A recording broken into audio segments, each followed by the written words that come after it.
નમસ્કાર વિદ્યાર્થી મિત્રો, કેમ છો? મજામાં ને? સારું છે ને? Okay, very good. ચાલો જઈશું ને આગળ. નવા પ્રકરણમાં જવાનું છે. હવે જે નવું પ્રકરણ છે એ તમારું પાર્ટ 1 નું વિભાગ 1 જે છે એમાં 7મું ચેપ્ટર પી વિભાગના તત્વો મૂકેલું છે. પી વિભાગના તત્વો 7મું ચેપ્ટર. આમ લાંબા કદનું છે, ઘણું બધું તમે એમાં શીખવાના છો, પણ યાદ કરી લો. આ સાઈડ આપણે પ્રસ્તાવિકા તરીકે બધું સમજીએ છીએ. અહીંથી થોડું ઘણું શીખવાનું સ્ટાર્ટ કરશો તમે તો પહેલામાં પહેલું 11મા ધોરણમાં જે તમે આધુનિક આવર્ત કોષ્ટક શીખેલા છો એ આધુનિક આવર્ત કોષ્ટકમાં આવું બોલું એના બદલે આપણે અહીંયા થોડું લખાણ પણ જોતા જાવ એટલે અંદાજ આવતો જાય કે તમારી પાસે આધુનિક આવર્ત કોષ્ટકમાં આ રીતના 2 બ્લોક કરેલા હતા, બરાબર. ત્યાર પછી અહીંયા તમારી પાસે 1 2 3 4 5 6 આમ બ્લોકો મૂકી દઉં છું. એની વચ્ચેના ભાગમાં તમારી પાસે આ 1 2 3 અને 4 અને એની નીચે આપણે આ મેં લાઇનિંગ તૈયાર કરી દીધી છે. કોઈ હિસાબ કિતાબ કરવો નથી ભાઈ આપણે. આ તો જે તમે આધુનિક આવર્ત કોષ્ટક શીખેલા છો એટલે મારે અહીંયા આગળ શબ્દ મૂકી દેવો પડે કે ભાઈ આધુનિક આવર્ત કોષ્ટક. તો એ આધુનિક આવર્ત કોષ્ટકમાં તમે એને તત્વોને 4 વિભાગમાં વર્ગીકૃત કરેલા હતા. એમાં તમારું આ બાજુનું પહેલો સમૂહ અને બીજો સમૂહ, પહેલો એટલે આલ્કલી સમૂહ અને બીજો એટલે આલ્કલાઇન અર્ધ ધાતુનો સમૂહ છે, જે તમે અકાર્બનિક રસાયણ ઇનઓર્ગેનિકમાં 11મા ધોરણમાં ભણી લીધું છે, પાર્ટ 2 ની બુકની અંદર. એસ વિભાગના તત્વો. પછી એટલે મારે જો નંબર કરવો તો પહેલો સમૂહ અને બીજો સમૂહ, સેકન્ડ, ફર્સ્ટ અને સેકન્ડ. પણ પછી તમારી પાસે અહીંયા 3 નંબરથી ચાલુ કરીને 12 નંબર સુધીના જે તત્વો હતા એ ડી વિભાગના તત્વો હતા. પણ આપણે જે 13 14 15 16 17 ને 18 આ જે મૂકું છું એ પી વિભાગના તમારી પાસે તત્વો થયેલા છે અને એની નીચે એફ વિભાગના તત્વો છે. ચાલો, એટલે આને રાઉન્ડ આપી દો. એટલે કહેવાનો અર્થ એવો છે કે જો તમારે નંબરિંગ પ્રમાણે વિચારવું હોય તો ઓકે થઈ ગયેલું છે કે ભાઈ આધુનિક આવર્ત કોષ્ટકમાં તમે જે વર્ગીકૃત કરેલું હતું એમાં પહેલો આલ્કલી સમૂહ અને બીજો આલ્કલાઇન અર્ધ ધાતુનો સમૂહ કે જે તમારા એસ વિભાગના તત્વો હતા. એનું કારણ એટલા માટે કે બધાની બાહ્યતમ કક્ષાનો અથવા તો સંયોજકતા કક્ષાનો ઇલેક્ટ્રોન એસ કક્ષકમાં હોય છે. એટલે આને માટે મારે લખવું હોય તો આનું બંધારણ NS1 હતું અને બીજા સમૂહ માટે NS2 હતું, રાઈટ. તમે ડી બ્લોક ભણી લીધું છે. તમે ત્રીજા સમૂહથી ચાલુ કરીને 12મા સમૂહ સુધીના તમારા ડી વિભાગના તત્વો હતા. એમાં પ્રથમ સંક્રાંતિ શ્રેણી, દ્વિતીય, તૃતીય અને ચતુર્થ તમારી પાસે અધૂરો આવર્ત છે. ત્યાર પછી સાથે સાથે તમે એફ ની પણ જાણકારી મેળવેલી છે, ડી અને એફ બ્લોકની માહિતી. પણ અત્યારે તમે જે ભણી રહ્યા છો એ 13 નંબરથી ચાલુ કરીને 18 નંબર સુધીના જે તત્વો છે એ તમારા પી બ્લોકના તત્વો થયા. એમાં પણ 11મા ધોરણમાં તમે 13મો અને 14મો સમૂહ ભણી લીધો છે, બરાબર. એટલે 13મો બોરોન સમૂહ અને 14મો કાર્બન સમૂહનો અભ્યાસ તમે 11મા ધોરણમાં કરી લીધો. પણ અત્યારે પી બ્લોકનો તો છે જ, પણ બેનો અભ્યાસ તમને કરાવી દીધો. અને હવે તમે જે શીખવા માંગો છો એ 15 16 17 ને 18 આ જે સમૂહની દુનિયા છે એ અત્યારે તમે આ પ્રકરણમાં શીખવાના છો. એટલે મારે એને પી વિભાગના જે તત્વો મૂકેલા છે એના માટે કહી શકાય, રાઈટ.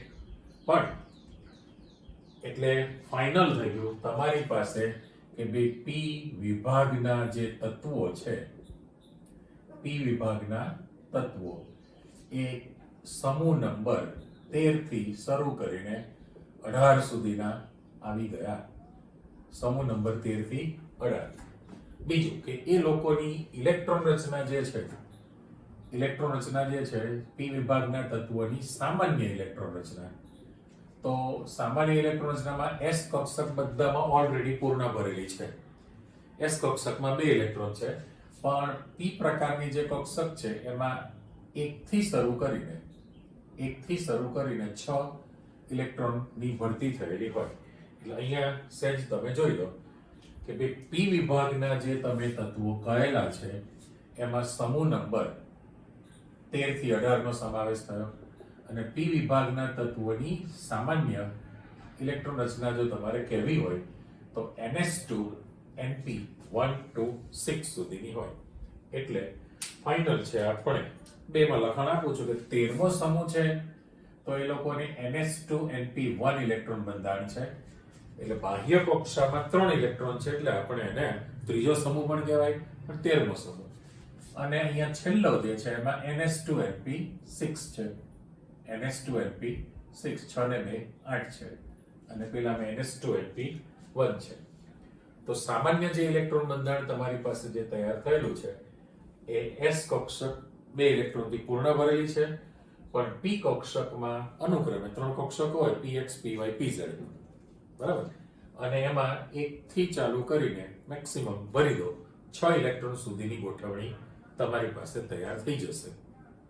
ઓકે, હવે જે આને આપણે સામાન્ય પ્રસ્તાવિકા પેટે તમને આપી દીધેલું છે, પણ પી વિભાગના જે તત્વો છે, પી વિભાગના તત્વો એની લાક્ષણિકતા એવી છે કે સમૂહ નંબર 13 થી 18 ની અંદર તમને અધાતુ તત્વોની પણ હાજરી જોવા મળશે, અર્ધધાત્વીય તત્વો પણ તમને જોવા મળશે, અને સંપૂર્ણ ધાતુ અથવા તો તમે ધાત્વીય તત્વોની પણ તમને હાજરી જોવા મળે છે. એટલે પી બ્લોકના જે સમૂહ છે એની ખાસ વિશિષ્ટતા તમને જોવા મળી. અધાતુની પણ હાજરી હોય, અર્ધધાતુ તત્વો પણ હોય, અને સંપૂર્ણ ધાતુ તત્વોની પણ તમને હાજરી જોવા મળે છે. સાથે સાથે આપણે એવું કહી શકીએ કારણ કે કોઈ પણ સમૂહ જ્યારે તમે સ્ટાર્ટ કરશો, કોઈ પણ સમૂહ, તો એની અંદર ઇલેક્ટ્રોન સમૂહનું જે પહેલું તત્વ છે એના નામથી તો ઓળખાવાનું છે. સમૂહનું જે પહેલું તત્વ છે એના નામથી તમારી પાસે ઓળખાય. એટલે આપણે અહીંયા આગળ સીધું જ મૂકી દઉં કે સમૂહ નંબર 15. ચલો, મેં અત્યારે આ હેડિંગ આપી દઉં, સમૂહ નંબર 15 છે. હવે જે 15મો સમૂહ છે એમાં પહેલું જ તત્વ નાઇટ્રોજન છે, એટલે એને નાઇટ્રોજન ફેમિલી, નાઇટ્રોજન સમૂહ તરીકે પણ ઓળખવામાં આવે છે. એટલા માટે કે તમે દાખલા તરીકે પહેલી રો છે તો એમાં પહેલું તત્વ boron, carbon, nitrogen, oxygen, fluorine અને નિયોન આપણે મૂકી દઈએ બીજી આવર્ત માટે. એટલે પી બ્લોકના તત્વોમાં જે સમૂહ મૂકેલા છે એમાં જે પહેલું તત્વ છે એના નામથી તો ઓળખાય છે. 13મો સમૂહ જે તમે અને 14મો સમૂહ જે તમે બોલો 11માં ભણી લીધો, પણ એના માટે પહેલું તત્વ બોરોન છે એટલે એને બોરોન સમૂહ કહેવામાં આવે, બોરોન સમૂહ. અને અહીંયા પહેલું તત્વ તમારી પાસે કાર્બન છે એટલે એને કાર્બન સમૂહ પણ કીધેલો હતો, રાઈટ? તો એની જ આપણી પાસે સિસ્ટમ ચાલુ રાખીએ તો પહેલું તત્વ નાઇટ્રોજન છે એટલે એને નાઇટ્રોજન સમૂહ પણ કહેવામાં આવે. જેમ જેમ જેમ જેમ તમે ભણતા જશો આપણા જે અભ્યાસની અંદર સમૂહ નંબર 15 થી 18 નો અભ્યાસ છે, એટલે 15મો સમૂહ નાઇટ્રોજન સમૂહ પહેલું તત્વ, 16મો સમૂહ ઓક્સિજન પહેલું તત્વ એટલે ઓક્સિજન સમૂહ કહેવાય, બરાબર? એનું બીજું નામ ચાલ્કોજન સમૂહ પણ કહેવાય છે, એમાં ચાલ્કોજન તત્વ પણ હોય. ત્યાર પછી તમારી પાસે હેલોજન સમૂહ છે, એને ફ્લોરિન સમૂહ નથી કહેતા, પણ એનું પર્ટિક્યુલર નામ આપ્યું છે હેલોજન તત્વો છે એટલે હેલોજન સમૂહ. અને છેલ્લું તમારી જ્ઞાતિનું છે નિષ્ક્રિય તત્વો, બરાબર? નિષ્ક્રિય વાયુઓ જે બધાની હાજરી છે તમારો 18મો સમૂહ તૈયાર થવાનો છે. એટલે આ જનરલ તમારી પાસે જે માહિતી મળી એમાં મોટા ભાગે કોઈ પણ સમૂહ જ્યારે તમે શીખવાનો શરૂ કરો એટલે એમાં પહેલું જ ઇલેક્ટ્રોન રચના, ત્યાર પછી 11મા ધોરણમાં તમને જે હથોડા મારીને હેમરિંગ કરીને જે મગજમાં બધું ઘુસાડેલું હતું એ મોટા ભાગનો એના એ જ મુદ્દા તમારી પાસે આવે. કારણ કે પરમાણુ કદ એટલે પરમાણુની ત્રિજ્યા, આયનનું કદ આયોનિક ત્રિજ્યા, આયનિક એન્થાલ્પી, વિદ્યુત ઋણતા, ઉત્કલન બિંદુ, ગલન બિંદુ, ઓક્સિડેશન અવસ્થા. લો પતી ગયું. આ એના સામાન્ય ગુણધર્મ થયા કોઈ પણ સમૂહ માટે. પછી જ્યારે તમે રાસાયણિક ગુણધર્મ લો તો એ બધી રાસાયણિક પ્રક્રિયાઓ જે તમને આપવાની હોય એની ચર્ચા વિચારણા આવે. અને મોટા ભાગે પહેલું જે તત્વ છે કોઈ પણ સમૂહનું એની કેમિસ્ટ્રી શીખવાની હોય. સાથે સાથે તમે એમ પણ જાણો છો કે પી બ્લોકના તત્વોની અંદર જે પહેલું જ તત્વ છે, પહેલું તત્વ એ કોઈ પણ સમૂહ માટે પહેલું તત્વ સમૂહના અન્ય તત્વો કરતા જુદું પડે અથવા અલગ પડે છે. જે તમે આ બે ભણીશું કે બોરોન તત્વ સમૂહના અન્ય તત્વથી કઈ બાબતે જુદું પડે છે, કાર્બન તત્વ સમૂહના અન્ય તત્વોથી કઈ બાબતે જુદું પડે છે, કાર્બન તત્વ એ જ સમૂહના અન્ય તત્વથી કઈ રીતે જુદું પડે. આ બંને પ્રશ્નોનો અભ્યાસ તમે 11મા ધોરણમાં કરેલો છે. તો અત્યારે જ્યારે આ જે છે ત્રણે માટે, તો નાઇટ્રોજન તત્વ કઈ રીતે જુદું પડશે, ઓક્સિજન તત્વ કઈ રીતે અલગ પડે, ફ્લોરિન તત્વ કઈ રીતે અલગ પડે, એ તમારા ત્રણેય સમૂહના એટલે ફ્લોરિન પણ આવે છે. આપણે ના નથી પડતા ફ્લોરિન માટે પણ કઈ જ કીધું ને, નાઇટ્રોજન, ઓક્સિજન અને ફ્લોરિન ત્રણેય માટે. પેલું તો નિષ્ક્રિય છે એટલે એમાં કઈ વિચારવાનું છે જ નહીં. તો ત્રણેય સમૂહમાં એક કોમન પ્રશ્ન તમારી પાસે આવી ગયો, કઈ બાબતે જુદું પડે છે, કહી શકાય ને એની અંદર. એટલે હવે જોતા જાઓ સાથે સાથે અહીં આગળ સમૂહ પ્રમાણે જો તમે મૂકો તો પહેલું જ તત્વ નાઇટ્રોજન છે, પછી ફોસ્ફરસ, આર્સેનિક છે, એન્ટીમની છે, બિસ્મથ. અહીં સુધીનું તમારી પાસે હોય છે. પણ એક વધારાના જે છે એને મોસ્કોવિયમ કહેવાય. મોસ્કો છે ને, વિયમ શબ્દ લગાડી દો, મોસ્કોવિયમ. આપણે એનું નામ લખ્યું ખાસ. રેડિયો સક્રિય તત્વ છે. હવે સમૂહની અંદર, કોઈ પણ સમૂહની અંદર પહેલા તત્વનો પરમાણુ ક્રમાંક તમે જાણતા હો એટલે તમે જાણો છો ને શું કરવું પડશે. તમારી પાસે 2, 8, 8, 18, 18, 32 નો ક્રમ હતો. 2, 8, 8, 18, 32 અહીં સુધી જાણો છો. પણ પાછું રેડ પેન થી મૂકી દઉં, જે પછીની રો છે એમાં પણ 32 છે એટલે યાદ રાખવાનું સહેલું છે ને. જો બે વખતે આપણે શું કહીએ છીએ, અને બગડાને ખાલી ચોકઠું મૂકી દઉં છું, બે વખતે 8, 8 ખાલી છગડીયો કૌંસ કરો, 8, 8, 18, 18, 32. જો આ પહેલા જ સમૂહ વખતે આપણે માહિતી આપીએ છીએ ડિટેલમાં, એટલે કોઈ પણ સમૂહની ઇલેક્ટ્રોન રચના પરમાણુ ક્રમાંક શીખો ત્યારે તમારી પેટર્ન ચાલુ રહેવાની છે. બે વખતે 8, 8, 18, 32 એવું કરી દેવાનું. ઓકે, હવે જો તમારી પાસે પહેલા તત્વનો પરમાણુ ક્રમાંક 7 ખબર છે ને, નાઇટ્રોજનનો પરમાણુ ક્રમાંક 7 છે. તો તમારે શોધવાના કેટલા છે, તો અહીંથી સ્ટાર્ટ કરીએ. હવે આ વખતે તમારી પાસે આ જે રેડિયો સક્રિય તત્વોની સિરીઝ છે એમાં દરેક સમૂહમાં એડ કર્યું છે.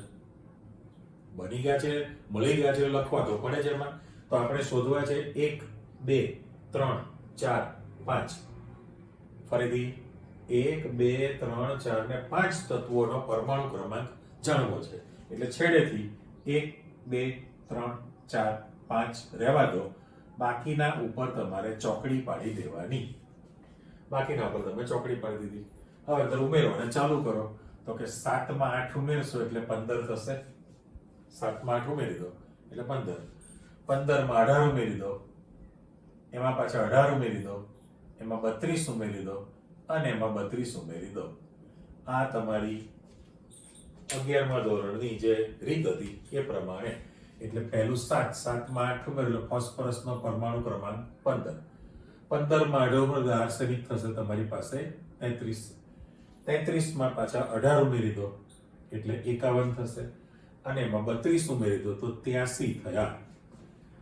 બરાબર, આ પરમાણુ ક્રમાંક. 83 માં પાછા તમારા નવા રેડ પેનમાં મૂકીને 32 ને ઉમેરી દો.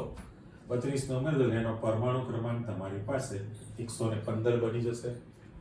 એટલે નાઇટ્રોજન, ફોસ્ફરસ, આ નામ સાથે બોલજો, નાઇટ્રોજન, ફોસ્ફરસ. એમ પણ સાથે સાથે લખતા જઈએ કે ભાઈ નાઇટ્રોજન અને ફોસ્ફરસ જે છે એ સંપૂર્ણ અધાતુ તત્વ છે. અધાતુ તત્વ છે. આર્સેનિક અને એન્ટીમની, આર્સેનિક અને એન્ટીમની છે, એન્ટીમની એટલે પૈસા વગરનું, બરાબર ને? તો આપણે એને અર્ધધાતુય ગુણધર્મ એટલે અર્ધધાતુ પણ કહી શકો ને. અને બિસ્મથ સંપૂર્ણ ધાતુ છે. બિસ્મથ અને મોસ્કોવિયમ જે લખેલું છે એને તમારે ધાતુ તરીકે ગણી શકાય, પણ બિસ્મથ ને મારે ધાતુ કેવું છે, અને જે મોસ્કોવિયમ જે લખેલું છે, મોસ્કોવિયમ એ રેડિયો સક્રિય તત્વ છે. રેડિયો સક્રિય તત્વ એ પોતે રેડિયો સક્રિય છે. એટલે ફાઇનલ થયું કે ભાઈ કોઈ પણ સમૂહમાં ઉપરથી નીચે તરફ જશો એટલે પી બ્લોકમાં આપણે જે પી વિભાગનો જે અભ્યાસ કરો છો એ પી વિભાગના કોઈ પણ સમૂહમાં ઉપરથી નીચે તરફ જાઓ તો અધાતુપણાનો ગુણધર્મ ઘટશે અને ધાતુપણાનો ગુણધર્મ તમારી પાસે વધે છે. સાચું? તો આવી ગયો નાઇટ્રોજન અને ફોસ્ફરસ સંપૂર્ણ અધાતુ, આર્સેનિક એન્ટીમની અર્ધધાતુય અને બિસ્મથ ધાતુ ગુણધર્મ, પણ મોસ્કોવિયમ જે લખેલું છે એ પાછો રેડિયો સક્રિય છે. ઓકે, એટલે આપણે જે વિશેષતા કીધી કે પી બ્લોકમાં તમને બધી જ ટાઈપના દરેક પ્રકારના તમારી પાસે આવી ગયા, અને છેલ્લી રો છે એ તો રેડિયો સક્રિય છે. એની અંદર હવે ઇલેક્ટ્રોન રચના જોવી છે. તો ઇલેક્ટ્રોન રચના આપણે લખવી હોય તો 7 છે એટલે આપણે દરેકમાં બરાબર નિશાની કરીને આપણે ઇલેક્ટ્રોન રચના લખવી છે. તો પહેલું છે એટલે હિલિયમ નિયોન 10 પૂરા, આર્ગોન 18 પૂરા. એટલે જે સામાન્ય જે ઇલેક્ટ્રોન રચના તમે લખવાના છો, સામાન્ય ઇલેક્ટ્રોન રચના, તો એમાં આ NH2NP126 લખેલું છે ને, પણ અહીંયા મારે શોર્ટ ફોર્મમાં લખી નાખું છું કે નિષ્ક્રિય તત્વ. નિષ્ક્રિય તત્વ તમારે આગળ લખવો પડે, જે મેં વિગત મૂકી છે. હવે નાઇટ્રોજન 7 નંબર છે એટલે હિલિયમ 1s2. ત્યાર પછી તમારી જે ઇલેક્ટ્રોન રચના લખવી છે 2s2 છે, 2px, 2py અને 2pz છે. પણ એમાં પરિસ્થિતિ કેવી થઈ છે કે પી કક્ષકમાં તમારી પાસે ઊંડના મહત્તમ ભ્રમણના સિદ્ધાંત અનુસાર અયુગ્મિત ઇલેક્ટ્રોન રહેવા માટે પ્રયત્ન કરશે. એટલે હિલિયમ 2 અને 2 4 5 6 અને 7 ઇલેક્ટ્રોન થયા. 2 સુધી એવું લખું છું. ત્યાર પછી તમે ફોસ્ફરસમાં જાઓ તો નિયોન 10 પૂરા, 3s2, 3px1, 3py1 અને 3pz1 છે. ઓકે, હવે આમાં આર્સેનિકમાં લખવું છે 33, તો આર્ગોન 18 પૂરા, 3d10, 18 ને 10 28. હવે સીધું લખીશ 4s2 અને 4p3 લખું છું. છે આ પ્રકારનું, પણ હવે 4p3 મારે લખવું છે. ત્યાર પછી તમે એન્ટીમની લખો તો આ જેમ આર્ગોન 18 પૂરા છે તેવી રીતે ક્રિપ્ટોન 36 પૂરા, 4d10 એટલે 36 ને 10 46, 46 ને 5s2 2 48, 48 ને 3 51. બિસ્મથમાં જશો તો ક્રિપ્ટોન 36 પૂરા, ક્રિપ્ટોન 36 પૂરા. અહીંયા આગળ તમારી પાસે તમે કન્ફર્મ કરો. જો મારે એમ બતાવવાનું છે કે આ બે જે લખેલું છે નાઇટ્રોજન અને ફોસ્ફરસ છે, તો એનું સ્ટ્રક્ચર તમારી પાસે પહેલા તો એમ નક્કી કરો કે બાહ્યતમ કક્ષાનું ઇલેક્ટ્રોન બંધારણ દરેકમાં સમાન છે. એટલે ત્યાં મારે આવું રાઉન્ડ મૂક્યો છે છૂટું પાડીને કે 2px1, 2py1, 2pz1. અર્ધપૂર્ણ કોષ રચના પ્રાપ્ત છે એટલે એની સ્થિરતા સૌથી વધુ હોય, બરાબર. અને પછી જે મેં લખેલું છે કે ભાઈ NH2NP3 છે ને, એનું સામાન્ય બંધારણ છે NH2NP3, પણ N એટલે મુખ્ય ક્વોન્ટમ આંક, પણ N ની કિંમત 2 થી શરૂ થઈ. એટલે 2s2 2p3, 3s2 3p3, 4s2 4p3, 5s2 5p3, તો અહીંયા 6s2 6p3 થવું જોઈએ અને 7s થવું જોઈએ. પણ હવે અહીંયા તમારી પાસે જેમ માહિતી આપી છે તો આ આર્ગોન 18 પૂરા 3d10 છે, ક્રિપ્ટોન 36 પૂરા 4d10 છે. તો એ બંનેનું જે સ્ટ્રક્ચર છે ઇલેક્ટ્રોન બંધારણ એ તમને સમાન નથી લાગતું? આ બંનેનું ઇલેક્ટ્રોન બંધારણ તમારી પાસે સમાન દેખાશે. એટલે આર્સેનિક એન્ટીમનીમાં તમારી પાસે 3d અને 4d કક્ષક આવે છે, બરાબર. ત્યાં ઉપર ફોસ્ફરસ જે છે એમાં ભલે 3 નંબરનો ક્વોન્ટમ આંક છે પણ 3d કક્ષકો ખાલી છે. ત્યારે નાઇટ્રોજન તો 2 નંબરનો ક્વોન્ટમ આંક, d કક્ષકો પ્રાપ્ત થાય જ નહીં, 2s અને 2p જ આવે. બરાબર, એટલે ડી કક્ષકો અપ્રાપ્ય હોવાથી એના ગુણધર્મ પણ બદલાઈ જવાના છે. એટલે આ બે સરખું થયું બંધારણ કહેવાય. ઉપર હું આપી દઉં તો આ લોકોનું બંધારણ પણ સરખું થયું કહેવાય. અને હવે તમે જાઓ તો ક્રિપ્ટોન 36 પૂરા, ક્રિપ્ટોન 36 પૂરા, અહીંયા 4f 14 થશે અને 5d 10 થશે. બરાબર, અને પછી લખું તો 6s2 અને 6p 3 કરેલું છે. ચલો જો આમાં લખી નાખીએ આપણે ક્રિપ્ટોન, પછી સોરી ઝેનોન લખવાનું છે ને મારે, આ ઝેનોન 54 હતા, ઝેનોન 54. તો ત્યાર પછી આપણી પાસે રેડોન આવે 86. આ છે એમને 5f 14 કરવું પડે, 6d 10 કરવું પડે, 7s2 કરવું પડે અને 7p3 કરવું પડે. એટલે પહેલા તો અહીંયા કન્ફર્મ કરો કે આ આપણી પાસે જે તૈયાર થયેલું છે ઝેનોન 54 પૂરા, 54 ને 10 64, 64 ને 14, 64 ને 14 78, 2 80 ને 3 83.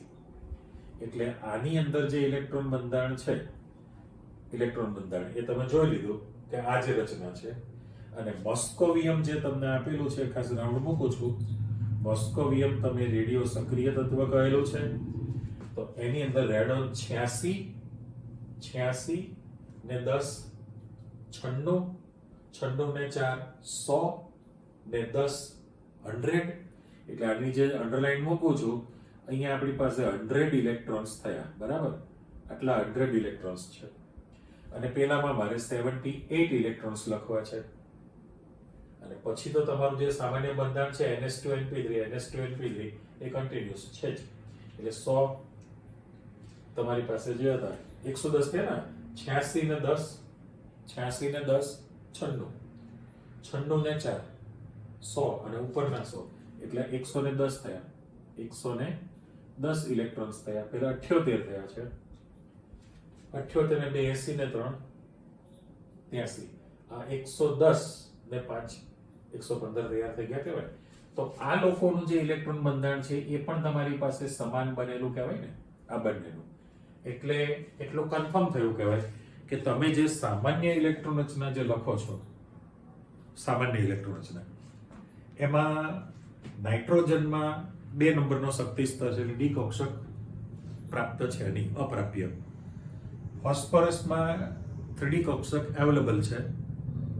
પણ આર્સેનિક એન્ટીમનીમાં તમે જેમ જાઓ છો તો એ લોકોની ઇલેક્ટ્રોન રચનામાં વધારો જે થવાનો છે કેવો થયો કહેવાય તો કે તમારી પાસે n-1 ડી કક્ષકો, n-1 ડી કક્ષકો ઓલરેડી કહી શકાશે. n ની કિંમત 5 લઈએ છીએ, ચલો પહેલામાં જાઓ ને, n ની કિંમત 4 છે તો 4 - 1 એટલે આ n-1 ડી 1 to 10 ઇલેક્ટ્રોનની ભરતી થયેલી છે. અને સાથે સાથે અહીંયા તમે લખશો તો આ 4 છે, આ 3d છે ને, તો પછી તમે જ્યારે લખાણમાં આપો ત્યારે 4f થયું કહેવાય 3d ની બદલે, તો n-2 થયું કહેવાય ને, n-2 તો f થયું. અને એમાં 1 to 14 ની ઇલેક્ટ્રોન્સની હાજરી હોય. એટલે આપણી પાસે સામાન્ય જે ઇલેક્ટ્રોન રચના હતી એ નિષ્ક્રિય તત્વ NS2NP બાહ્યતમ કક્ષાનું ઇલેક્ટ્રોન બંધારણ, પણ એની અંદર સાથે સાથે આવી ડી પ્રકારની કક્ષકો પૂર્ણ ભરેલી રહેવાની હોય અને એફ પ્રકારની કક્ષકો જે છે એ સંપૂર્ણ ભરાયેલી અંદરની તરફ રહેતી હોય છે, અંદરના તરફ એની અંદર ગોઠવણી રહેવાની છે. એટલે આપણે અહીંયા આગળ દાખલા તરીકે આ જે સમૂહ પ્રમાણે વિચારો છો તો નાઇટ્રોજન છે એના માટે મુખ્ય ક્વોન્ટમમાં n બરાબર 2 કહેવાશે. ફોસ્ફરસમાં મુખ્ય શક્તિ સ્તર તમારી પાસે n બરાબર 3 થયો, આર્સેનિકમાં n બરાબર 4 થાય, એન્ટીમનીમાં n બરાબર 5 થયો, બિસ્મથમાં n બરાબર 6 થાય અને આમાં n બરાબર 7. 7 શક્તિ સ્તર તમારી પાસે આવી ગયા આવર્ત કોષ્ટકના. અને મુખ્ય ક્વોન્ટમ આંક બદલાય તો પરમાણુનું કદ, પરમાણુની ત્રિજ્યા બદલાવાની જ છે ને આની અંદર. એટલે એના જે સામાન્ય ગુણધર્મો છે તો તમારી પાસે જેમ જેમ જેમ વધતા જવાના એ આગળ વધવાના છે અને આપણો ક્રમ હતો કે 2 વખતે 8 8 18 18 32 એડ થતા ગયા કહેવાય. ઓકે, આ એનું સામાન્ય આપણે સમૂહની જાણકારી. જે સમૂહ તમે સ્ટાર્ટ કરો એમાં તમારી આવી ચર્ચા આવતી જાય જ. એટલે હવે શોખથી આપણે લખીએ છીએ કે ભાઈ પ્રાપ્તિ સ્થાન, આ દરેક જે આપણને કઈ જગ્યાએથી મળી શકે. ઓકે, તેમાં સૌથી પહેલું નાઇટ્રોજનનું હેડિંગ આપું છું કે ભાઈ નાઇટ્રોજન માટે તમે શું કહેવાના? Nitrogen N. તો આપણે જાણીએ છીએ કે ભાઈ હવામાં પહેલામાં પહેલું હવામાં કદથી 78% વાતાવરણની અંદર 78% નાઇટ્રોજનની હાજરી આપણી પાસે છે. એટલે સાથે સાથે આમ પણ મૂકો, ચલો નાઇટ્રોજન છે એનું પ્રાપ્તિ સ્થાનની આપણી આ ચર્ચા ચાલે છે. તો કદથી હવામાં નાઇટ્રોજનનું પ્રમાણ આપણી પાસે 78% છે.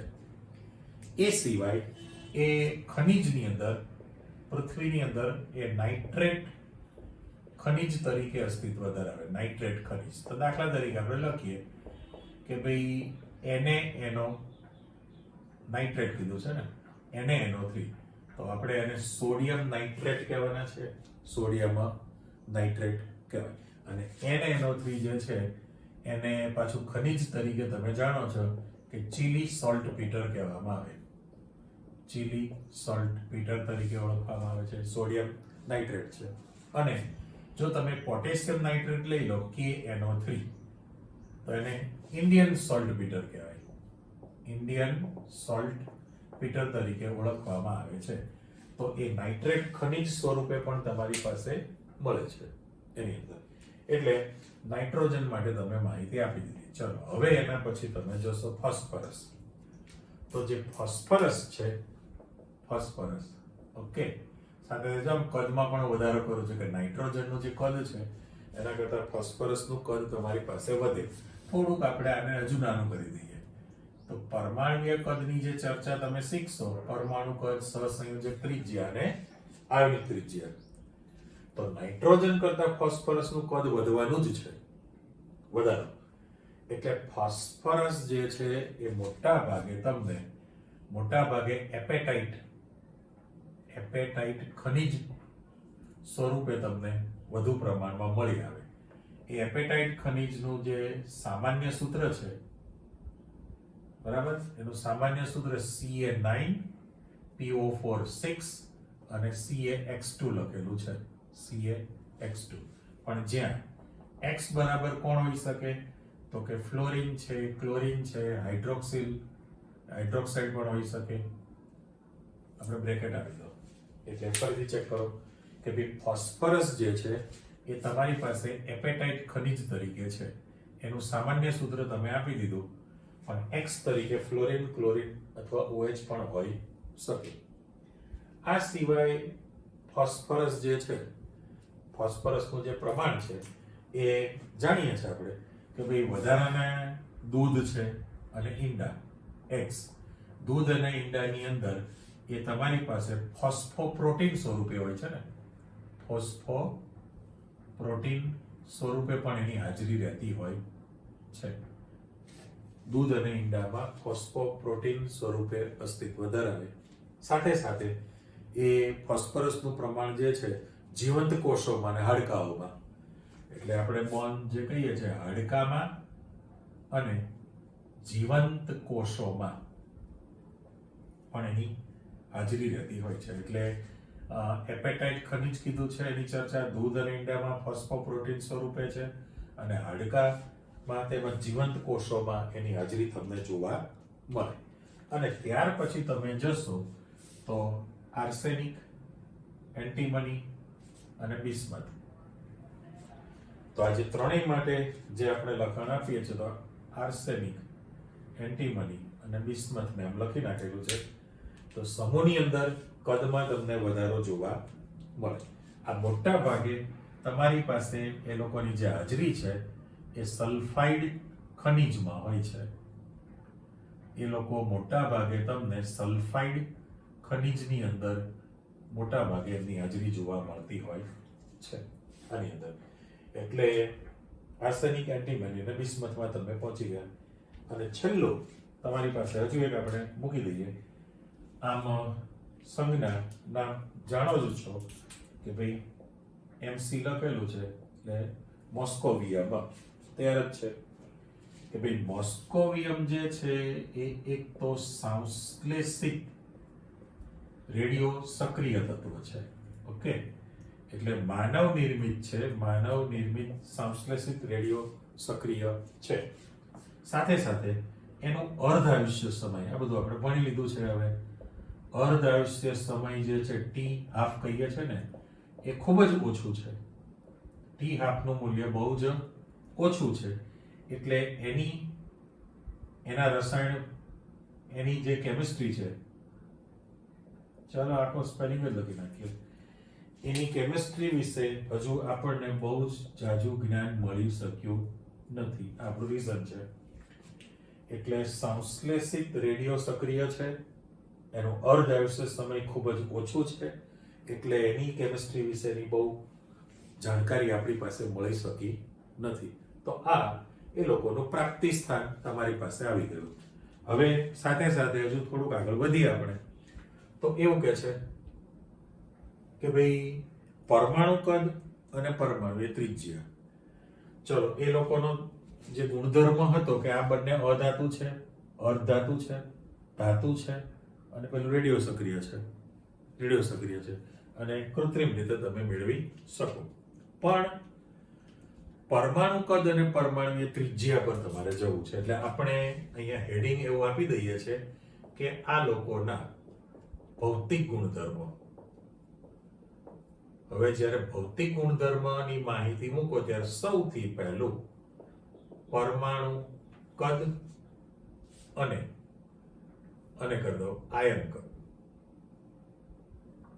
ચલો આ બે વસ્તુની આપણે ચર્ચા કરવી છે.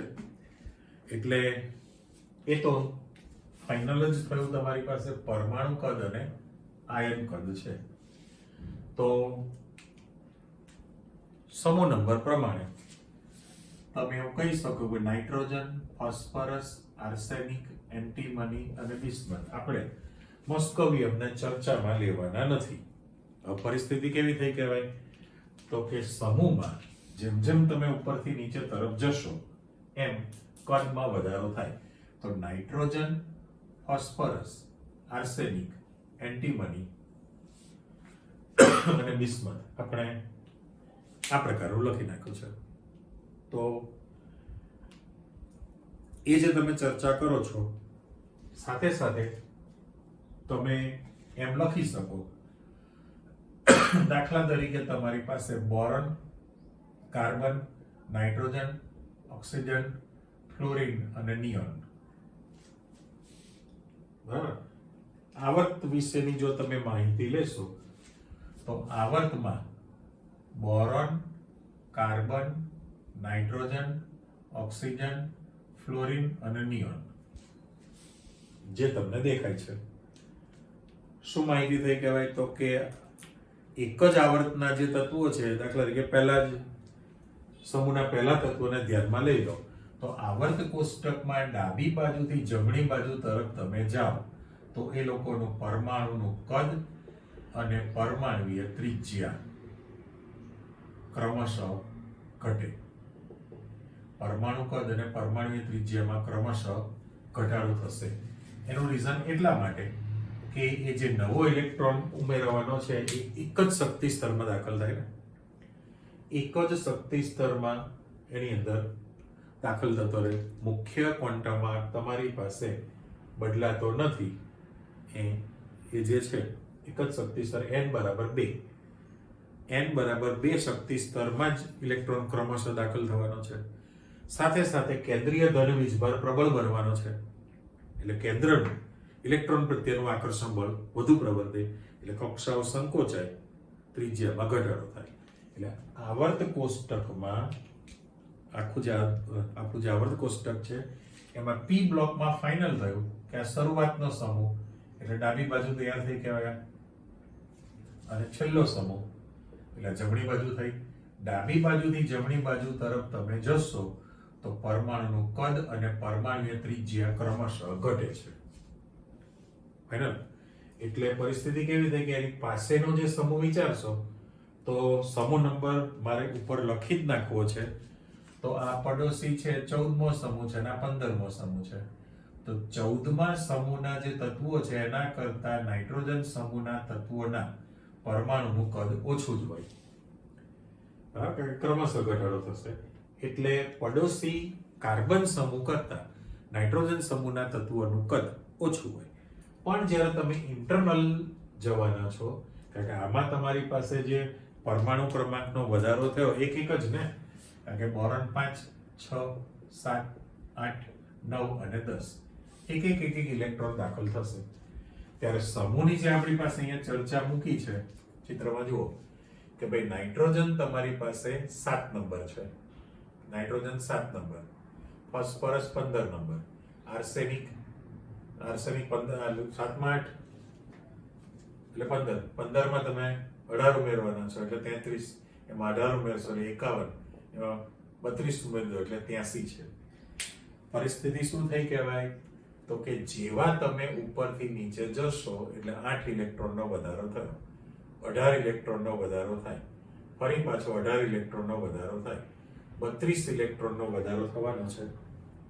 પણ જેમ જેમ પરમાણુ ક્રમાંક વધતો જાય એમ નવા ઉમેરાતા ઇલેક્ટ્રોન છે. દાખલા તરીકે નાઇટ્રોજન માટે n બરાબર 2 છે, n બરાબર 3, n બરાબર 4, n બરાબર 5 ને n બરાબર 6 છે. નવા ઉમેરાતા બહુવચન સ્ટોકમાં ઇલેક્ટ્રોન છે. નવા ઉમેરાતા ઇલેક્ટ્રોન જુદા જુદા શક્તિ સ્તરમાં આવેલી કક્ષકોમાં દાખલ થતા રહે. એટલે તત્વોમાં ઇલેક્ટ્રોનથી ભરેલી નવી કક્ષકો ઉમેરાતી રહેવાની છે. એટલે પરિસ્થિતિ એવી થાય કેન્દ્ર અને એનો જે સંયોજકતા ઇલેક્ટ્રોન છે એના વચ્ચેના અંતરમાં ક્રમશઃ વધારો જ થવાનો છે. એટલે એ લોકોની પરમાણુય ત્રિજ્યા વધે એટલે પરમાણુનું કદ પણ વધે છે. એટલે આને ખાલી બ્રેકેટ કરી દો કે આ તમારો જે મુખ્ય શક્તિ સ્તર બદલાતો રહેવાનો છે, કારણ કે જે ઇલેક્ટ્રોન રચના પ્રમાણે તમે જોઈ લીધું છે. સાથે સાથે એવું પણ જાણો છો કે ભાઈ કોઈ પણ તટસ્થ પરમાણુ હોય, આ દાખલા તરીકે તટસ્થ પરમાણુ છે, એનું કદ અને એમાંથી જ્યારે તમે ધન આયન બનાવો તો એનું કદ હંમેશા ઓછું જ હોય. તટસ્થ પરમાણુ કરતા એના બનેલા ધન આયનનું કદ હંમેશા ઓછું હોય. એટલે પરમાણુય ત્રિજ્યા કરતા આયોનિક ત્રિજ્યા ઘટે આયન બને ત્યારે, પણ એટલે ધન આયન બને ત્યારે. પણ સાથે સાથે ઉપરથી નીચે તરફ જવાના છો તો આયોનિક કદમાં પણ વધારો થવાનો છે. એટલે આયોનિક ત્રિજ્યા પણ વધે છે. એને આપણે સહસંયોજક ત્રિજ્યા શબ્દ પણ વાપરી શકીએ. અત્યારે વ્યક્તિગત પરમાણુ લીધો છે, પણ સિંગલ પરમાણુ તો તમારી પાસે મળતો નથી, કારણ કે જે આપણે ચર્ચા કરી કોઈ પણ સમૂહનું પહેલું તત્વ એ જ સમૂહના અન્ય તત્વ કરતા અલગ પડે. તો કઈ બાબતે જુદું પડે? તો પહેલી જ લાક્ષણિકતા તમારી પાસે તૈયાર થઈ ગયેલી છે, બરાબર. અને સાથે સાથે આજે બ્લોક કરી દઈએ તો પરમાણુ કદની ચર્ચા અને આયન કદ, પરમાણુય ત્રિજ્યા ક્રમશઃ વધવાની છે, આયનિક ત્રિજ્યા પણ વધે, પણ સહસંયોજક ત્રિજ્યા અને આયોનિક ત્રિજ્યા એવો શબ્દ વાપરીએ. ત્યાર પછી બીજો મુદ્દો આપણે મૂકીએ કે ભાઈ આયનીકરણ એન્થાલ્પી. આયનીકરણ એન્થાલ્પી એટલે ડેલ્ટા આઈ એચ લખાશે, બરાબર. આના વિશેની માહિતી. અને ત્રીજો શબ્દ છે ઇલેક્ટ્રોન બંધુતા. ઇલેક્ટ્રોન બંધુતા અને વિદ્યુત ઋણતા, આ બંને સાથે આપણે મૂકેલું છે. પણ જોવું પડે એ રીતે સમૂહ પ્રમાણે જ્યારે તમે ડાબી બાજુથી જમણી બાજુ તરફ જાઓ તો આયનીકરણ એન્થાલ્પીનું મૂલ્ય ક્રમશઃ વધવાનું છે ને. આયનીકરણ એન્થાલ્પીનું મૂલ્ય ક્રમશઃ વધે આવર્તમાં જાઓ ત્યારે. પણ સમૂહમાં જ્યારે આપણે લખીએ તો જે 15મો સમૂહ છે, 15મો સમૂહ એ લોકોની ઇલેક્ટ્રોન રચના ns2 npx1 npy1 npz1 છે. એટલે પી કક્ષકમાં અર્ધપૂર્ણ કોષ રચના પ્રાપ્ત થયેલી છે ને, માટે એ સ્થાયી વધારે હોય, વધુ સ્થાયીતા ધરાવતું હોય, તો ઇલેક્ટ્રોનને દૂર કરવા માટે વધુ શક્તિ આપવી પડે. એટલે એમની આયનીકરણ એન્થાલ્પીનું મૂલ્ય જે છે, અહીંયા શબ્દ મૂકી દીધું કે 14મો જે સમૂહ છે, 14મો સમૂહ, એની સાપેક્ષમાં 15મા સમૂહની ડેલ્ટા IH નું મૂલ્ય હંમેશા વધુ રહેવાનું છે. બે કારણ છે. એક તો 14મા સમૂહના તત્વ કરતા 15મા સમૂહના તત્વનું કદ ઘટે, પરમાણુય કદ ઓછું છે, કેન્દ્રીય ધન વીજભાર પ્રબળ બને છે. પ્રબળ ધન વીજભાર છે એટલે ઇલેક્ટ્રોન પ્રત્યેનું આકર્ષણ બળ વધી જાય, સહેલાઈથી ઇલેક્ટ્રોન મુક્ત કરી શકે નહીં, તો વધુ ઉર્જા ખર્ચાવાની છે. સાથે સાથે અર્ધપૂર્ણ કોષ રચના પણ પ્રાપ્ત થયેલી છે, એટલે એની સ્થિરતા પણ વધુ હોય, ઝડપથી ઇલેક્ટ્રોન આપી શકે નહીં. તો બીજા સમૂહની સાપેક્ષમાં, 14મા સમૂહની સાપેક્ષમાં આયનીકરણ એન્થાલ્પીનું મૂલ્ય ખાલી મૂકી દઉં, ડેલ્ટા IH નું મૂલ્ય વધુ છે. પણ ઉપરથી નીચે તરફ જવામાં આવે તો ડેલ્ટા IH નું મૂલ્ય ક્રમશઃ તમારી પાસે શું થાય? ઘટે. ઘટવા માટે પણ કારણ જવાબદાર છે શું? એક તો પરમાણુ કદમાં વધારો થાય, સાથે સાથે અધાતુમાંથી અર્ધધાત્વીય અને ધાત્વીય ગુણધર્મ વધે, એટલે કેન્દ્રથી સંયોજકતા ઇલેક્ટ્રોન વચ્ચેનું અંતર વધે. અંતર વધવાથી કેન્દ્રીય આકર્ષણ બળ ઘટે અને ધાતુ ગુણ હોવાથી ઇલેક્ટ્રોન ગુમાવવાની વૃત્તિ પણ વધશે. આ બધા જ પરિબળ છે જેના કારણે આયનીકરણ એન્થાલ્પીના મૂલ્યમાં ક્રમશઃ ઘટાડો થવાનો છે. પણ સાથે સાથે પ્રથમ આયનીકરણ એન્થાલ્પી, દ્વિતીય આયનીકરણ એન્થાલ્પી અને તૃતીય આયનીકરણ એન્થાલ્પી એ મૂલ્ય તો પાછું ક્રમશઃ વધવાનું જ હોય. તો આપણે એ લખી નાખીએ કે ડેલ્ટા IH1 હોય, ડેલ્ટા IH2 છે અને ડેલ્ટા IH3 છે. તો પ્રથમ આયનીકરણ એન્થાલ્પી કરતા દ્વિતીય આયનીકરણ એન્થાલ્પીનું મૂલ્ય વધુ, તૃતીયનું એના કરતા પણ તમારી પાસે વધુ હોય છે. આયનીકરણ એન્થાલ્પીના મૂલ્યમાં ક્રમશઃ વધારો થતો રહેશે. ઇલેક્ટ્રોન બંધુતા અને વિદ્યુતઋણતા છે. તો ઇલેક્ટ્રોન બંધુતા માટે ઇલેક્ટ્રોનને મેળવવાની વૃત્તિ થઈ.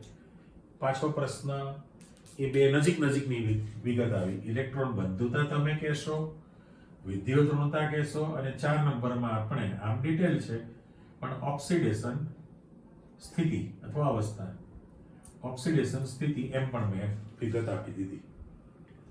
હવે મુશ્કેલી એ થાય કે ભાઈ nitrogen, phosphorus, arsenic, antimony, bismuth છેલ્લાને આપણે ગણતરીમાં લેવાના નથી.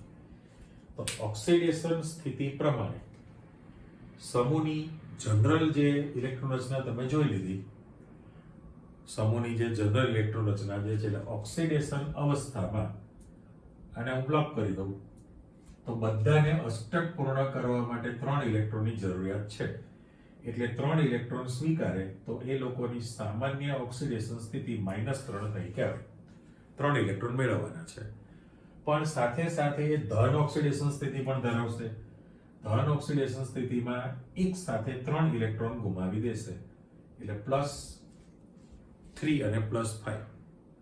આમ તો તમારી પાસે નાઇટ્રોજન છે તો એના ઓક્સાઇડ તમે ભણો છો, તેમાં વિવિધ ઓક્સિડેશન સ્થિતિ છે. અત્યારે માત્ર આપણે +3 અને +5 બે ધન ઓક્સિડેશન સ્થિતિ વિચારવી છે.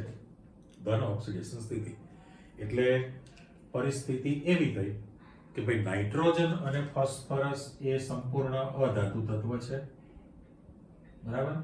આર્સેનિક, એન્ટીમની અર્ધધાતુ તત્વ છે અને બિસ્મથ પાછું સંપૂર્ણ ધાતુ તત્વ છે.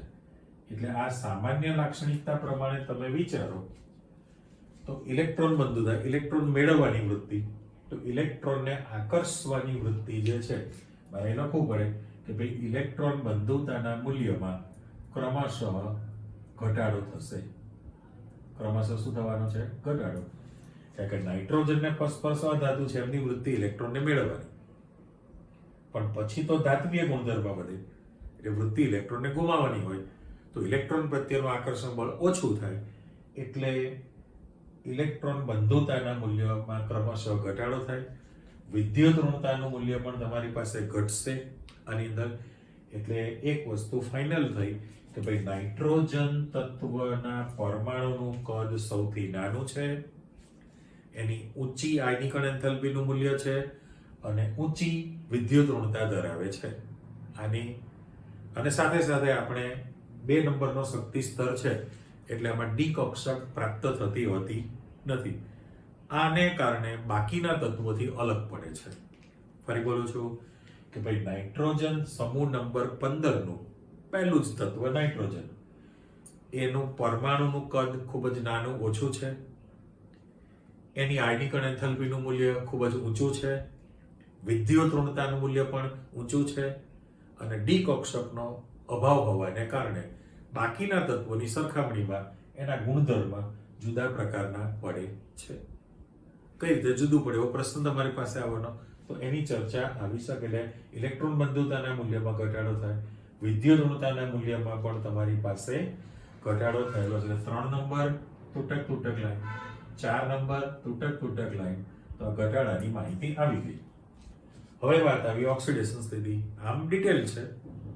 અત્યારે સામાન્ય ઓક્સિડેશન સ્થિતિ સમૂહની -3 આપણે કહી છે અને સાથે સાથે એ ધન ઓક્સિડેશન સ્થિતિ પણ આપી શકે છે.